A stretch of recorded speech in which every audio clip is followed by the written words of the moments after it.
स्त्री का घर इमोशनल कहानी।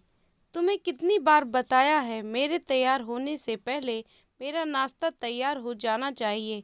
शादी के 25 सालों बाद भी मुझे क्यों बार बार एक ही बात बतानी पड़ती है लता। तुम्हें क्या है? तुम तो आराम से घर पर रहोगी, मुझे काम पर जाना पड़ता है। तुम हो कि हमेशा बेवकूफ़ों जैसी हरकत करती रहती हो। अगर तुम यह जानबूझकर करती हो तो याद रखना, मुझसे बुरा कोई नहीं होगा। आज भी प्रशांत का पारा चढ़ा हुआ था। इन कटु शब्दों में अपना गुस्सा उतारते हुए गीला तौलिया कुर्सी पर फेंकते हुए प्रशांत गुस्से से लता की तरफ देखने लगा। लता के लिए प्रशांत का यह बेवजह का गुस्सा कोई नई बात नहीं थी। वह महीने में 3-4 बार ऐसे ही लता पर बरस पड़ता था।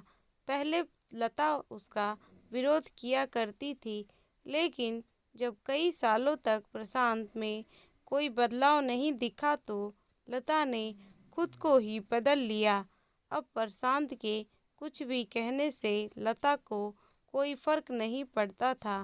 प्रशांत की हर बात वो चुपचाप सिर नीचे झुकाए सुन लेती थी। शादी के पहले 5 साल तक लता ने पूरी कोशिश की थी कि प्रशांत को बदला जाए, लेकिन फालतू का गुस्सा करना और बाद में लता को भला बुरा कहना, यह मानो जैसे उसकी आदत बन गई थी। कोई भी वाद विवाद होता तो प्रशांत सीधा लता को बोल देता, अगर मैं तुम्हें अच्छा नहीं लगता तो क्यों नहीं चली जाती अपने मायके, क्यों रहती हो मेरे साथ।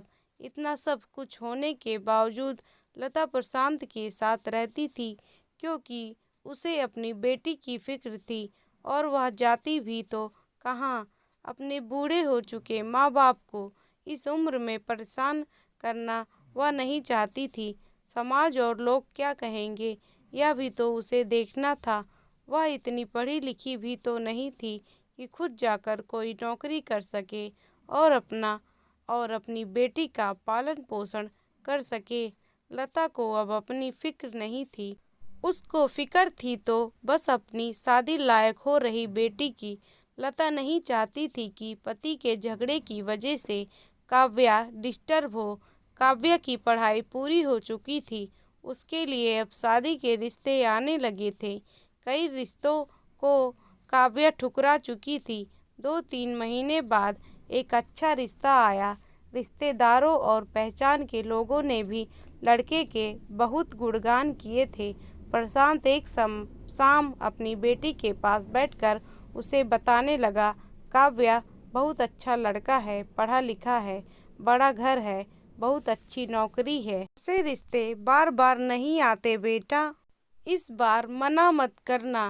काव्या अपने पिता से ज़्यादा बात नहीं करती थी। शायद डरती थी या शायद नफरत करती थी, लेकिन आज वो अपनी हिम्मत इकट्ठा कर बोली, मुझे अभी शादी नहीं करना है पापा, मैं नौकरी करना चाहती हूँ, खुद अपने पैरों पर खड़ी होना चाहती हूँ। हाँ तो उसमें क्या बड़ी बात है। मैंने लड़के से बात की है, वह तुम्हें किसी बात के लिए नहीं रोकेगा। तुम शादी के बाद भी नौकरी कर सकती हो, वह तुम्हें नौकरी के लिए परमिशन दे देगा। प्रशांत बोला, मेरा नौकरी करना या ना करना उसकी परमिशन पर क्यों डिपेंड रहेगा पापा? काव्या ने पूछा। मैं कह रहा हूँ ना, तुम्हें किसी भी चीज़ की कमी नहीं होगी वहाँ। ऐसे रिश्ते बार बार नहीं आते, इसे ठुकरा मत, बहुत खुश रहोगी तुम वहाँ। प्रशांत बोला, पापा क्या मैं उतनी ही खुश रहूँगी जितनी मम्मी इस घर में खुश है? काव्या ने तंज कसते हुए कहा। आज तुम्हारी जबान कुछ ज़्यादा नहीं चल रही? प्रशांत गुस्से से आंखें बड़ी करते हुए बोला, पापा मुझे शादी ही नहीं करनी है, क्योंकि शादी के बाद अगर वह लड़का आपके जैसा निकला तो मैं क्या करूँगी? मुझे आपके जैसा जीवन साथी नहीं चाहिए जो बिना बात के मुझ पर हमेशा चिल्लाए। मुझे कुछ भी अपनी पसंद का लेना हो तो 10 बार सोचना पड़े। कहीं वह नाराज़ न हो जाए। मेरी तबीयत कैसी भी हो उसे परवाह न हो। रोटी थोड़ी मोटी बन जाए तो घर सर पर उठा ले।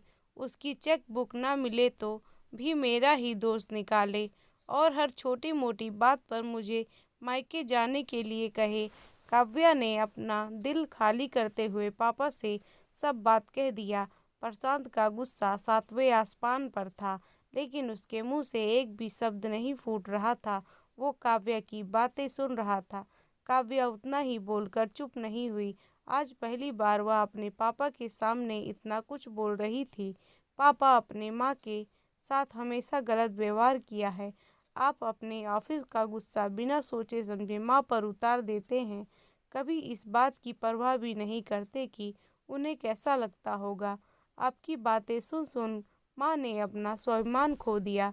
प्रशांत आज पहली बार आपने किए बर्ताव को महसूस कर पा रहा था। वो इतना ही बोल पाया, जो तुम्हारा मन है वो करो। मैं तो इतना बुरा हूँ ना। काव्या ने प्रशांत का हाथ पकड़ा और बोली, पापा, मुझे सिर्फ एक सवाल का जवाब दे दो। क्या आप चाहोगे कि मेरा पति आपके जैसा हो? अगर आपका जवाब हाँ है तो कर दीजिए मेरा रिश्ता आज ही, और ना है तो मुझे आत्मनिर्भर बनने दीजिए। प्रशांत कुछ भी ना बोल पाया और वहाँ से चुपचाप बाहर चला गया। आज उसे लता के सामने जाने में शर्म आ रही थी। चलते चलते उसकी आंखों से आंसू बह रहे थे। प्रशांत ने आज से अपने आप को बदलने का निश्चय किया। अगले दिन से लता ने अपने पति में काफ़ी बदलाव देखा। वह सोचने लगा कि जो हिम्मत काव्या ने दिखाई है, वह हिम्मत अगर मैं पहले ही दिखा देती तो शायद आज परिस्थिति कुछ और होती। अब काव्या पढ़ लिख कर अच्छी नौकरी करने लगी थी और 3 साल बाद उसके लिए एक अच्छा रिश्ता आया। और उसकी विदाई पर प्रशांत बोला, बेटा, तुम हमेशा खुश रहेगी क्योंकि तेरा पति तेरे बाप जैसा नहीं है। प्रशांत की यह बात सुनकर लता और काव्या की आंखों से आंसू बहने लगे। दोस्तों, हमारे समाज में औरतों को भले ही देवी का दर्जा दिया जाता है, लेकिन वह स्वतंत्रता नहीं दी जाती जो उन्हें देनी चाहिए। उन्हें बचपन से ही बताया जाता है कि वह पराया धन है। स्कूल से आने में देर हो जाए तो पिटाई मिलती है। मोबाइल पर बातें करते हुए दिख जाए या खिड़की से झांकते हुए दिख जाए तो शक किया जाता है। माँ बाप का घर तुम्हारा नहीं है, पति का घर ही तुम्हारा घर है।